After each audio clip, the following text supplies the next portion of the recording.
일요일 밤 10시, 거실에 불을 끄고 침대에 누우면 약속이라도 한 듯 가슴 한 구석이 돌덩이를 얹은 것처럼 묵직해집니다. TV 속 예능 프로그램의 유쾌한 배경음악이 잦아들고 엔딩 크레딧이 올라가는 그 짧은 정적. 그 순간은 매주 반복되는 일종의 작은 이별과도 같습니다.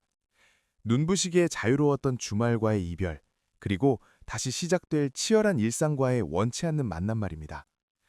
내일이 오지 않기를 바라는 간절함과 내일을 위해 잠들어야 한다는 강박이 머릿속에서 치열하게 싸우는 이 시간. 저는 무의미하게 스마트폰 화면을 위아래로 굴리며 다가오는 월요일을 1분이라도 더 뒤로 미뤄보려 애를 씁니다. 30 중반, 대리 3년 차. 이제 회사라면 익숙해질 법도 한데 이 지독한 월요병은 마치 계절마다 찾아오는 독감처럼 매주 저를 덮칩니다.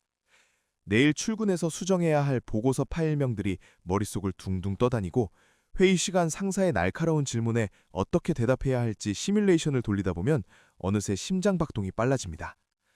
나만 이렇게 유난인 걸까? 남들은 다들 아무렇지 않게 출근하는 것 같은데 왜 나만 매주 일요일 밤마다 이런 아리를 하는 걸까? 그런 생각을 하며 자괴감에 빠지기도 했습니다. 친구들과의 단톡방에는 퇴사하고 싶다, 로또가 유일한 희망이다라는 넋두리가 도배되지만 정작 월요일 아침이 되면 누구보다 먼저 셔츠깃을 세우고 집을 나서는 우리네 모습이 참 서글프게 느껴지기도 했죠. 그러다 얼마 전 회사에서 큰형님 같은 존재인 50대 성수 부장님과 소주 한 잔을 기울이다가 문득 제 속마음을 털어놓게 되었습니다. 부장님은 이제 월요병 같은 건 없으시죠? 30년 넘게 출근하셨으면 이제 돌을 닦는 기분일 것 같아요. 그냥 무덤덤하시죠? 제 질문에 부장님은 허허 웃으며 잔을 비우시더니 제가 예상치 못한 깊은 고백을 하셨습니다. 지훈 대리, 나라고 다를 것 같아? 나도 일요일 저녁엔 소화가 안 돼서 괜히 소화제 찾아 먹어. 아내한테는 티 안 내려고 노력하지만 자꾸 시계를 보게 돼. 그런데 말야, 내 나이가 되면 월요병의 색깔이 좀 달라지긴 하더라고. 자네는 가기 싫다는 투정 섞인 두려움이라면 나는 언제까지 갈 수 있을까 하는 존재론적인 불안함이거든. 부장님은 가끔 침대에 누워 퇴직까지 남은 월요일의 개수를 세어보신다고 했습니다. 그 숫자가 줄어드는 걸 느낄 때마다 언젠가 월요일 아침에 더 이상 나를 불러주는 알람 소리가 들리지 않을 날이 올까봐 덜컥 겁이 난다는 말씀이었습니다. 30대인 제게 월요일은 피하고 싶은 파도라면 50대인 그분에게 월요일은 끝이 보이는 트랙이었습니다. 제가 지옥 같다고 생각했던 그 월요일이 사실 누군가에게는 여전히 사회에서 쓸모있는 존재라는 것을 확인받는 소중한 시간이었던 셈입니다. 그날 저는 처음으로 알았습니다. 월요병의 밑바닥에는 사실 삶을 향한 애착과 지키고 싶은 것들에 대한 책임감이 깔려있다는 것을요. 우리는 모두 각자의 이유로 일요일 밤을 견뎌내고 있습니다. 30대의 저는 이제 막 시작된 내 가정을 지키기 위해 혹은 언젠가 가질 내 집 마련의 꿈을 위해 그 무거운 몸을 일으킵니다. 50대의 선배들은 대학 졸업을 앞둔 자식의 뒷바라지를 위해 그리고 곧 다가올 은퇴 이후의 삶을 조금이라도 더 단단하게 다지기 위해 당신들의 월요일을 지켜냅니다. 모양은 달라도 우리가 짊어진 무게의 본질은 같습니다. 사랑하는 사람들을 지키겠다는 무언의 약속입니다.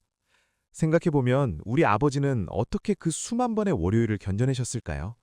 그분이라고 왜 주말에 늦잠 자고 싶지 않았겠으며 왜 상사의 잔소리에 때려치우고 싶다는 생각을 안 하셨겠습니까?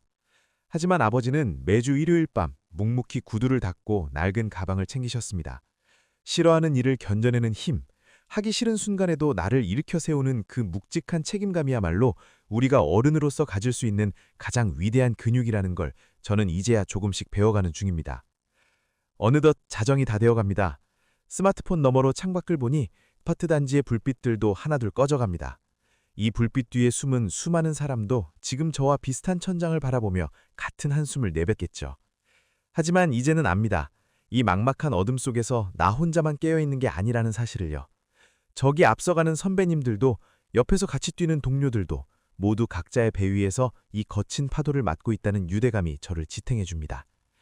내일 아침이면 또다시 전쟁 같은 일상이 시작되겠죠. 차가운 지하철의 공기와 쏟아지는 업무 메일들, 그리고 사람 사이의 관계에서 오는 피로감들이 저를 기다리고 있을 겁니다. 하지만 이제 스마트폰을 내려놓고 눈을 감아보려 합니다. 내일 아침 들려올 그 소름 끼치는 알람 소리가 사실은 오늘도 당신을 기다리는 세상이 있다는 초대장이라고 억지로라도 믿어보면서 말이죠. 잠 못 드는 이 밤, 당신의 월요일이 너무 무겁지 않기를 바랍니다. 30대의 서툰 열정과 50대의 깊은 연륜이 만나는 지점은 아마도 월요일 아침, 잠을 깨우기 위해 들이키는 쌉싸름한 커피 한 잔의 맛이 아닐까요? 그 씁쓸한 맛 뒤에 찾아오는 뒷맛처럼 우리의 일상도 결국엔 조금은 달콤해질 거라 믿어봅니다.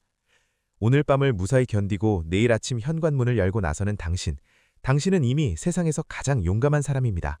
우리 조금만 더 힘내기로 해요. 우리는 모두 같은 밤을 지나 각자의 태양을 향해 함께 걸어가고 있으니까요. 수고 많으셨습니다. 오늘 하루도. 그리고 내일의 당신을 진심으로 응원합니다.